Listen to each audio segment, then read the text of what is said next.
Good morning students, welcome to Ras institute online class. तो आज हम लोग नेक्स्ट टॉपिक को डिस्कस करने से पहले प्रीवियस लेक्चर में हमने आपको ग्रुपिंग ऑफ सेल्स के बारे में पढ़ाया था, जिसमें सीरीज ग्रुपिंग, पैरेलल ग्रुपिंग और मिक्स्ड ग्रुपिंग के बारे में हम लोगों ने स्टडी किया था। ठीक है, सबका रिजल्ट हम लोगों ने प्रूफ किया था। करंट का वैल्यू कैसे कैलकुलेट होगा, सर्किट का ईएमएफ कैसे कैलकुलेट होगा, सर्किट का टोटल रेजिस्टेंस या ये कहे कि इक्विवेलेंट रेजिस्टेंस हम लोग कैसे कैलकुलेट कर सकते हैं। तो ये सब हम लोगों ने सभी ग्रुपिंग के लिए डिस्कस किया था। आज हम लोग उससे रिलेटेड कुछ न्यूमेरिकल को डील करेंगे। तो आप यहां से देख रहे हैं, हाँ, एक चीज और हम आपको कहना चाहेंगे कि सीरीज ग्रुपिंग, पैरेलल ग्रुपिंग और मिक्स्ड ग्रुपिंग, ये तीनों से संबंधित हम एक एक न्यूमेरिकल को डील करेंगे। इसे समझाएंगे हम आपको कि कैसे इसे बनाया जाएगा, लेकिन आप इस वीडियो को लास्ट तक देखें, जिससे कि आपको कंसेप्ट अच्छे से समझ में आए, सभी न्यूमेरिकल को आप अच्छे से समझ सके। और हाँ, आप इस चैनल को सब्सक्राइब जरूर कर ले और बेल आइकन को प्रेस करें, जिससे कि कोई भी नोटिफिकेशन आप तक पहुंच सके। ओके, तो चलिए आज हम लोग अपना क्लास शुरू करते हैं। तो देखिए, सबसे पहला क्वेश्चन में क्या है कि हमारे पास टोटल 5 सेल दिया गया है और इस 5 सेल को मिलाकर एक बैटरी बनाया गया है।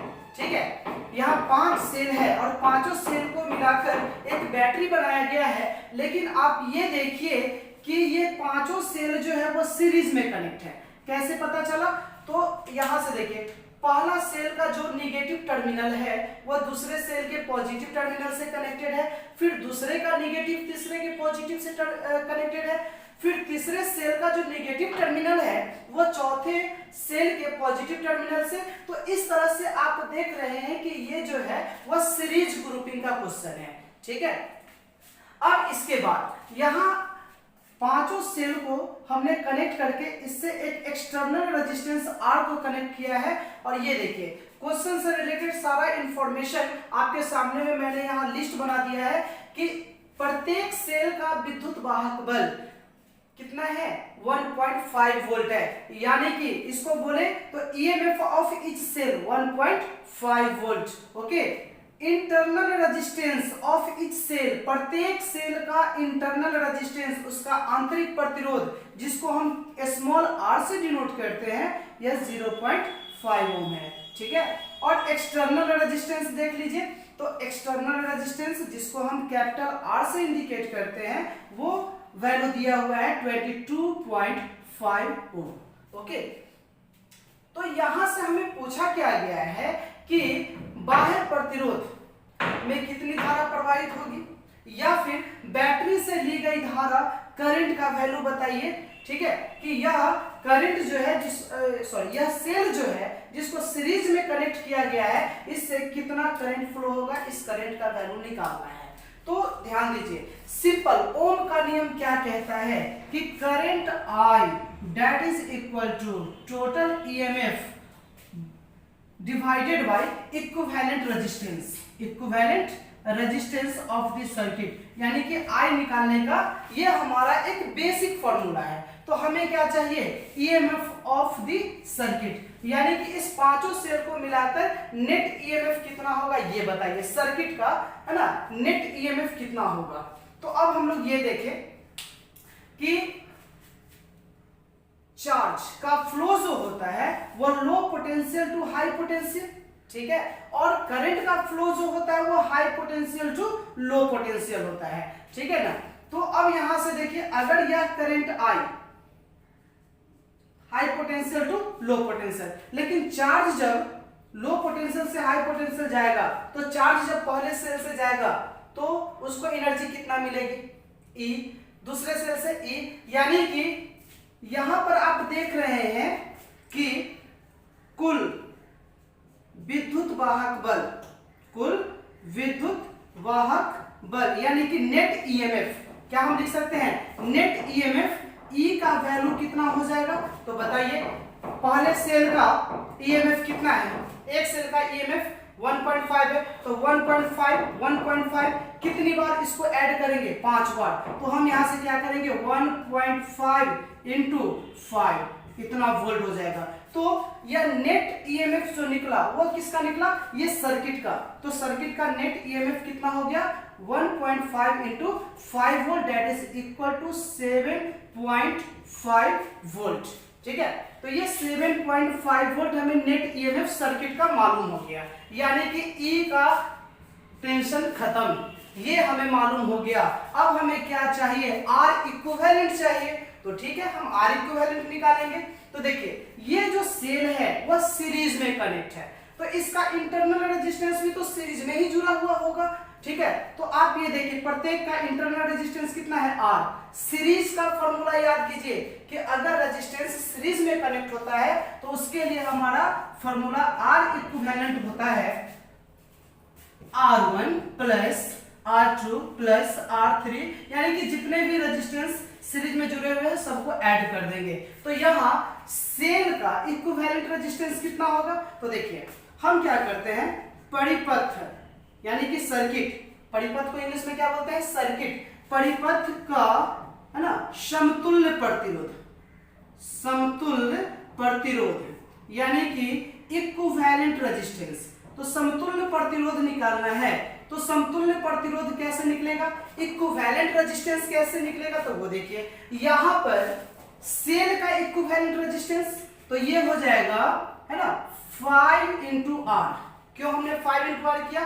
क्योंकि एक सेल के लिए आर, दूसरे के लिए फिर आर, यानी कि आर प्लस आर कितनी बार आएगा? 5 बार आएगा, इसीलिए हमने 5 आर लिख दिया प्लस। अब ये देखिए, ये एक्सटर्नल रेजिस्टेंस जो कैपिटल आर है वो सबके साथ तो सीरीज में ही जुड़ा हुआ है, श्रेणी क्रम में, यानी कि इसके साथ हम कैपिटल आर को भी ऐड कर देंगे। अब स्मॉल आर का वैल्यू आपको दिया गया है कि इंटरनल रेजिस्टेंस कितना है वो देख लीजिए। तो हम यहां से लिखेंगे 5 इंटू 0.5 प्लस एक्सटर्नल रेजिस्टेंस कितना है? तो 22.5, यानी कि ये हो जाएगा वोल्ट में, प्रतिरोध है ना, तो यहाँ रेजिस्टेंस के लिए ऐसा यूनिट क्या होता है? इसका ओम होता है। तो अब ये देखिए, ऐड कर दीजिए इसको, ये हो जाएगा 2.5 प्लस 22.5 और ये हो जाएगा ओम, यानी कि इसको ऐड करेंगे तो ये हो जाएगा 25 ओम हो जाएगा। ओके, तो यानी कि इक्विवेलेंट रेजिस्टेंस भी हमें मालूम हो गया। ठीक है, तो अब हमें क्या चाहिए? तो अब हमें करंट का वैल्यू मालूम करना है। तो current I is equal to net EMF बटा इक्विवेलेंट रेजिस्टेंस। ठीक है, इक्विवेलेंट रेजिस्टेंस। ठीक है, तो इक्विवेलेंट रेजिस्टेंस और नेट ईएमएफ दोनों तो आपको मालूम हो चुका है। तो नेट ईएमएफ बताइए कितना है? तो नेट ईएमएफ देख लीजिए कितना है? 7.5 वोल्ट। तो हम इसको क्या लिखेंगे? 7.5 वोल्ट डिवाइडेड बाय, अब यहां से बताइए इक्विवेलेंट रेजिस्टेंस सर्किट का कितना आया है? 25। तो हम इसको लिख देंगे कितना? 25। ठीक है, उसके बाद ये हो जाएगा ओम, लेकिन वोल्ट और यहाँ पर ओम है तो इसके लिए हम लोग क्या यूज करते हैं? एम्पियर का। तो हम इसको यहां से लिख देंगे एम्पियर। क्या लिखेंगे? एम्पियर। तो अब ये देख सकते हो, अगर ये पॉइंट है तो पॉइंट को अगर हम यहां से हटाते हैं तो नीचे कितना आ जाएगा? 10 आ जाएगा। तो आप इसको लिख सकते हैं 75 बटा 25 इंटू 10 और ये हो जाएगा एम्पियर। आप इसको डिवाइड कर दीजिए, तो 25 को 7 है ना, 25 से 75 को अगर हम काटना चाहेंगे तो ये 3 हो जाएगा। ठीक है, यानी कि 3 बटा 10 एम्पियर, जिसको 0.3 एम्पियर हम लिख सकते हैं, यही हमारा आंसर हो जाएगा। ठीक है, तो देखिए यहां से सबसे पहले हमने क्या किया? तो इसके लिए आपके सामने में ये देखें, टोटल सेल दिया गया था 5 सेल है, ठीक है।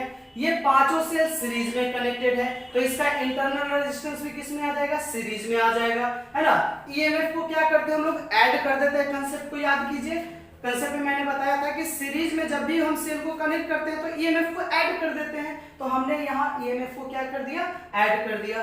तो कुल विद्युत वाहक बल यानी कि नेट ईएमएफ कितना हो जाएगा, तो ये 1.5 इंटू 5, यहाँ 5 से मल्टीप्लाई किया, क्यों, क्योंकि 5 सेल है। अगर 10 सेल रहता तो 10 से मल्टीप्लाई करते, 15 रहता तो 15 से। आप समझ रहे हैं ना कि जितना सेल रहेगा उतने से आपको मल्टीप्लाई करना है, तो टोटल ईएमएफ निकल जाएगा।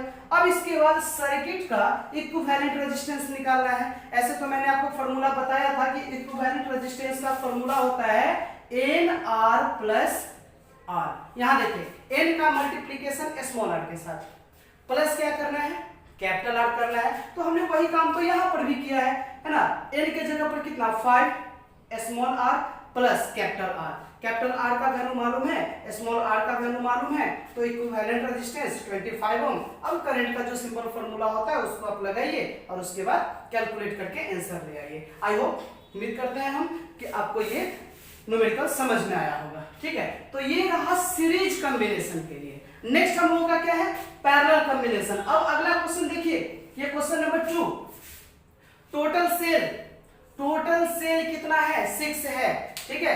तो टोटल सेल 6 है और प्रत्येक सेल का जो ईएमएफ है, प्रत्येक सेल का जो विद्युत वाहक बल है वह 1.5 वोल्ट है। ओके। इंटरनल रेजिस्टेंस यानी कि आंतरिक प्रतिरोध, प्रत्येक सेल का आंतरिक प्रतिरोध कितना है, 0.6 वोल्ट है। उसके बाद एक्सटर्नल रेजिस्टेंस, देखिए इस सर्किट का एक्सटर्नल रेजिस्टेंस कैपिटल R कितना है, 1.4 ओम है। तो हमें यह मालूम करना है कि जब हम इस 6 सेल को मिलाकर एक बैटरी बनाएंगे तो बैटरी कितना करंट देगा, ठीक है। यानी कि करंट I निकालना है। फिर वही बात है, करंट I निकालना है तो आपको नेट ईएमएफ चाहिए और इक्विवेलेंट रेजिस्टेंस चाहिए। अगर आप ये दो पैरामीटर मालूम कर लेते हैं तो करंट I का वैल्यू आप आसानी से निकाल लोगे, कोई दिक्कत नहीं होगी। लेकिन हम कंसेप्ट को याद करते हैं। जब हम लोगों ने पैरेलल ग्रुपिंग के बारे में पढ़ा था तो उसमें ये देखा गया था कि जो सर्किट का ईएमएफ जो है वो चेंज नहीं होता है। सर्किट का ईएमएफ वही रहता है जो एक सेल का ईएमएफ होता है। क्यों होता है ऐसा फिर से हम आपको बताना चाहेंगे। देखिए अगर चार्ज, जैसे कि ये नेगेटिव टर्मिनल है, अगर चार्ज इस रास्ते से जाएगा तो भी ईएमएफ कितना मिलेगा, E। अगर इस रास्ते से जाएगा सेकंड सेल से तो भी प्रत्येक सेल से चार्ज को जाने पर उसको ईएमएफ कितना मिल रहा है, E ही मिल रहा है, क्योंकि रास्ते में कोई दूसरा सेल नहीं है। तो यहां से हमें मालूम चल गया कि परिपथ का कुल विद्युत वाहक बल, ठीक है। इसका इंग्लिश अगर हम देखें तो total EMF of the circuit, तो total EMF of the circuit E कितना आ गया, तो ये हो जाएगा एक सेल का ईएमएफ कितना, 1.5 वोल्ट। ओके। नेक्स्ट, अब ये देखिए हमें क्या चाहिए, वही बात, परिपथ का समतुल्य प्रतिरोध। तो परिपथ का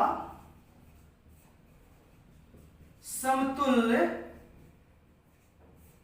प्रतिरोध, ठीक है, यानी कि इक्विवेलेंट रेजिस्टेंस चाहिए।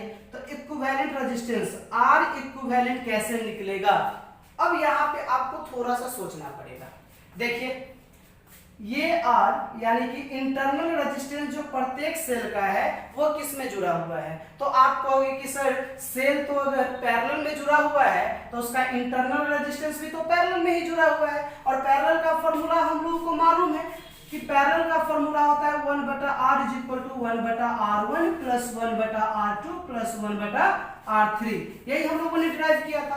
अब R इक्विवेलेंट चाहिए तो 1/R इक्विवेलेंट, ये कैसे निकलेगा, तो 1/R + 1/R + 1/R, ये कितना बार जाएगा बताइए, तो ये जाएगा 6 टाइम्स। तो इसको हम 1/R और इंटू कितना कर सकते हैं, 6, यानी कि 6/r। इसको सीधा करेंगे तो यहां से क्या आ जाएगा, ये तो ये आ जाएगा R इक्विवेलेंट बराबर r/6, ठीक है, तो ये इक्विवेलेंट रेजिस्टेंस किसका निकला, सर्किट का निकला या केवल सेल का। तो आप कहोगे कि सर ये तो अभी केवल सेल का ही ना जिक्र हुआ है, अभी तो एक्सटर्नल रेजिस्टेंस आर बचा हुआ है, लेकिन यह एक्सटर्नल रेजिस्टेंस जो है वह इस सेल के रेस्पेक्ट में किस में जुड़ा हुआ है। तो देखिए अगर ये इसका इक्विवेलेंट रेजिस्टेंस निकालेंगे तो वो कितना आएगा, R/6। अब इस R/6 के रिस्पेक्ट में ये R जो है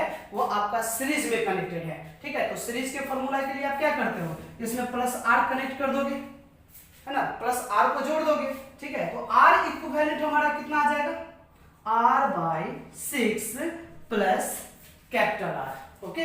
तो अब इसका वैल्यू रख दीजिए आप, तो यहां से R इक्विवेलेंट स्मॉल r का वैल्यू कितना है, internal resistance 0.6 divided by 6 plus external resistance है 1.4 ओम, ठीक है। तो ये आ गया 1.4। तो अब हम क्या करेंगे, आप ये देख रहे हो कि ये 1/10 हो जाएगा, आप ऐसे देखो 6 से 6 कैंसिल हो जाएगा, पॉइंट हटा दोगे तो यहाँ पर 10 आ जाएगा, ठीक है। तो ये आ जाएगा R इक्विवेलेंट बराबर 1/10 प्लस 1.4 ओम। अब इसके बाद ये दोनों को एलसीएम लेकर जब आप जोड़िएगा तो ऊपर में कितना आ जाएगा, 1.4 को 10 से मल्टीप्लाई कीजिएगा तो 14 और 1 15, ठीक है। ये कितना आ जाएगा 15 और बटा में क्या आ जाएगा 10, और ये किस में आ जाएगा, ओम में। तो अब देखिए हमारा क्या क्या कंप्लीट हो गया, हमें दो चीज चाहिए था, पहला नेट ईएमएफ चाहिए था, दूसरा क्या चाहिए था, इक्विवेलेंट रेजिस्टेंस। अब यहां से I का वैल्यू निकालिए, तो current I that is equal to net EMF बटा R इक्विवेलेंट, तो नेट ईएमएफ कितना है बताइए। तो नेट ईएमएफ आप कहोगे सर 1.5 है, ठीक है। उसके बाद इक्विवेलेंट रेजिस्टेंस कितना है, तो ये आ गया है 15 बटा 10, और यह करंट का वैल्यू है तो इसीलिए यह किस में आ जाएगा, एम्पियर में आ जाएगा, ठीक है। तो अब आप यहां से क्या कर सकते हो कि इस 10 को आप ऊपर ले जाओ, है ना, और यहाँ पे पॉइंट हटा के यहाँ 0 कर दो। तो जैसे ही इस 10 को ऊपर ले जाओगे तो 10 के साथ ये मल्टीप्लाई हो जाएगा। देखिए 15 बटा 10 है ना, 10 को ऊपर ले जाइए तो 1.5 के साथ मल्टीप्लिकेशन में आ गया, तो 1.5 को अगर आप 10 से मल्टीप्लाई करोगे तो ये 15 बन जाएगा, और 15 बटा 15 कितना हो जाएगा 1, यानी कि ये हो जाएगा 1 एम्पियर, ठीक है। स्टूडेंट को अगर ना समझ में आए तो एक स्टेप आगे कर देते हैं, 1.5 × 10 ऊपर चला गया, नीचे कितना रहेगा 15, और ये किस में आएगा एम्पियर में, ये दोनों को गुना करोगे तो 15 बटा 15 एम्पियर बराबर 1 ampere, that is your calculation, okay. तो आई होप आपको ये समझ में आया होगा, ठीक है। अब देखिए ये हो गया हमारा सीरीज के लिए, ये हो गया हमारा पैरेलल ग्रुपिंग के लिए। अब नेक्स्ट क्वेश्चन को देखिए, नेक्स्ट क्वेश्चन में क्या है, आप इसको ऐसे समझिएगा कि हमें टोटल सेल 36 दिया गया, 36 टोटल सेल कितना दिया गया है, 36 दिया गया है, ठीक है। और प्रत्येक सेल का ईएमएफ, प्रत्येक सेल का जो ईएमएफ है, विद्युत वाहक बल है, वह 1.5 वोल्ट है, ठीक है, समझ में आया। उसके बाद internal resistance of each cell, प्रत्येक सेल का आंतरिक प्रतिरोध 1 ओम है। उसके बाद कहा गया है कि एक्सटर्नल रेजिस्टेंस यानी कि बाह्य प्रतिरोध का मान जो है वो 4 ओम है, ओके। तो इसे 36 सेल को हम किस प्रकार से जोड़ेंगे कि परिपथ से अधिकतम धारा प्रवाहित हो सके, ठीक है। तो धारा का मान अधिक से अधिक हो, तो अधिकतम धारा प्राप्त करने के लिए, अधिकतम धारा को, मैक्सिमम करंट को गेन करने के लिए हम लोगों ने मिक्स्ड कॉम्बिनेशन पढ़ा था। तो मिक्स्ड कॉम्बिनेशन में क्या है कि हम उसको रो और कॉलम में जोड़ते हैं, यानी कि पंक्ति में जोड़ते हैं और कतार में जोड़ते हैं, ठीक है। तो हम यहां से लेट मान लेते हैं, लेट मीन्स माना, मान लेते हैं कि total rows is equal to n और total column is equal to, ये मान लेते हैं m। ठीक है, तो आपको याद होना चाहिए कि टोटल सेल कितना होता है, टोटल सेल्स बराबर m इंटू n। लेकिन क्वेश्चन में देखिए टोटल सेल आपको पहले ही दे रखा है, टोटल सेल कितना होता है, तो टोटल सेल है यहाँ पर 36, यानी कि 36 is equal to m into n, equation number 1। एक इक्वेशन तो आपको मिल गया। ठीक है, उसके बाद सेकेंड इक्वेशन लाने के लिए इस क्वेश्चन में यह भी बताया गया है कि आप किस प्रकार से जोड़िएगा कि अधिकतम धारा, मैक्सिमम करंट आपको प्राप्त हो सके। ठीक है, तो हम यहां से लिखेंगे for maximum current, for maximum current. तो महत्तम धारा प्राप्त करने के लिए बाह्य प्रतिरोध का जो मान होना चाहिए, है ना, बाह्य प्रतिरोध का जो मान होना चाहिए वह आंतरिक प्रतिरोध के बराबर होना चाहिए, आंतरिक प्रतिरोध के बराबर होना चाहिए। अब कहिए कि सर सेलों का समतुल्य आंतरिक प्रतिरोध कैसे निकलेगा, तो पहले तो ये लिख लीजिए कि बाह्य प्रतिरोध R।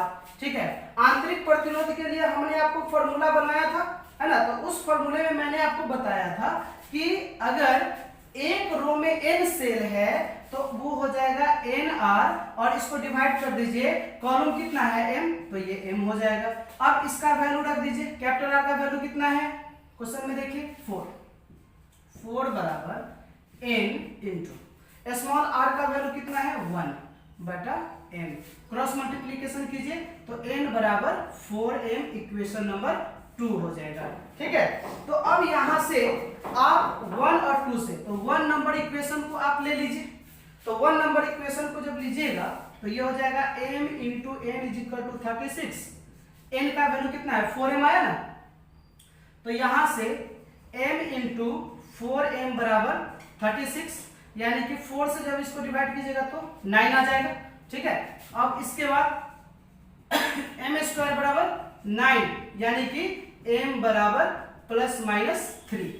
ठीक है, but m is equal to -3 is not possible, क्योंकि रो और कॉलम की संख्या आपका जो है निगेटिव में नहीं हो सकता है, देयरफॉर m बराबर 3, है ना, तो m बराबर 3 हो गया। Then n is equal to n कितना हो जाएगा वो देखिए, तो m के जगह पर 3 आया है, 3 रख दीजिए, तो ये हो जाएगा 12। m किसको माने थे, m था हमारा टोटल कॉलम,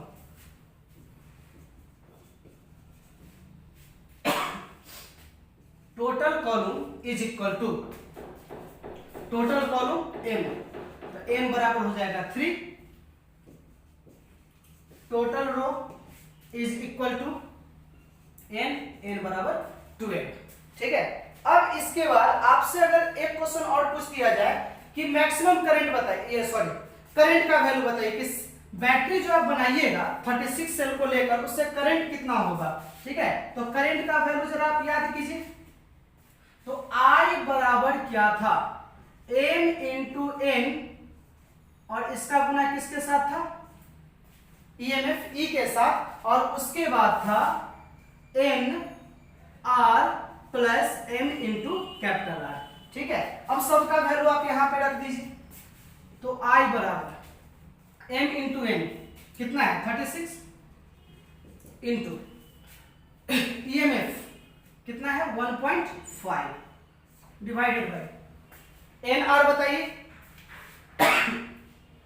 n का वैल्यू कितना है 12 इंटू स्मॉल r का वैल्यू देख लीजिए 1 प्लस m का वैल्यू कितना आया है 3 इंटू कैपिटल R का वैल्यू कितना है 4, ये आ गया। तो अब हम यहां से देख रहे हैं कि I इज इक्वल टू आ गया 36 इंटू 1.5 डिवाइडेड बाई 12 प्लस 12, ये कितना हो जाएगा 24। 4। ठीक है, तो अब हम यहां से लिख सकते हैं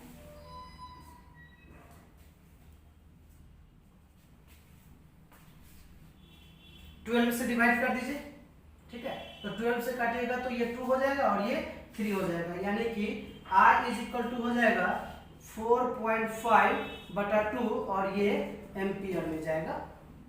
ठीक है, तो यहां से I इज इक्वल टू हो जाएगा 2.25 एम्पियर, यानी कि करंट का वैल्यू आपको मालूम हो गया। टोटल रो और टोटल कॉलम कैसे निकलेगा वो भी मालूम हो गया। ठीक है, तो ये हमारा 3 न्यूमेरिकल आधारित था सीरीज, पैरेलल और मिक्स्ड कॉम्बिनेशन पर। तो आपको ये समझ में आया? तो आपको हम ये कहेंगे कि आप इस वीडियो को स्टॉप करके इसका स्क्रीनशॉट ले लीजिए और उसके बाद इस क्वेश्चन को आप फिर से दोबारा बनाइए, आपको समझ में आ जाएगा। ठीक है, और उसके बाद आप एनसीईआरटी के बुक में जो भी न्यूमेरिकल दिया गया है इससे रिलेटेड उसको आप सोल्व करने की कोशिश कीजिए, वो आपसे सोल्व हो जाएगा। तो आज के क्लास में इतना ही, मिलते हैं नेक्स्ट क्लास में। ओके।